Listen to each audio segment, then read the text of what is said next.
नमस्कार, मी पंजाब आज पासून एक अंदाज देणार आहे। राज्यामध्ये 9, 10, 11 एप्रिल दरम्यान एकदा पावसाची शक्यता आहे, म्हणून हा अंदाज लक्षात घ्यायचा।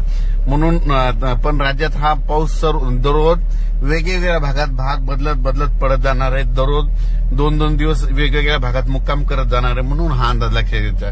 बीड जिल्ह्यात देखील चांगला पाऊस पडणार आहे, सोलापूर जिल्ह्यात देखील चांगला पडणार आहे, त्याच्यानंतर नगर जिल्ह्यात देखील आहे, पुणे देखील आहे, म्हणजे कोकणात देखील, म्हणजे सांगायचं झालं तर उत्तर महाराष्ट्र, पश्चिम महाराष्ट्र, मराठवाडा या विभागामध्ये पाऊस आहे, पण भाग बदलत आहे। म्हणजे सर्वदूर सारखा नाही पडणार, कुठं तर विखुरलेल्या स्वरूपाचा पडणार आहे, म्हणून हा अंदाज लक्षात घ्यायचा। विदर्भात मात्र थोडं फार पावसाचं प्रमाण कमी आहे, पूर्व विदर्भात थोडं तर त्याच्यापेक्षा थोडं कमी आहे। फक्त पाऊस हा म्हणजे इकडे कोकणपट्टी, पश्चिम महाराष्ट्र आणि उत्तर महाराष्ट्र या भागामध्ये थोडं जास्त आहे, म्हणून हे अंदाज लक्षात घ्यायचा।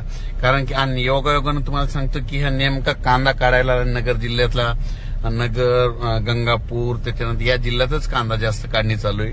म्हणून सर्व शेतकऱ्यांनी काय करा, म्हणजे उद्याचे दिवस ते कांदा काढून झाकून घ्या, कारण की राज्यात मंगळवार, बुधवार, गुरुवार पाऊस आहे, म्हणून हा अंदाज लक्षात घ्यायचा।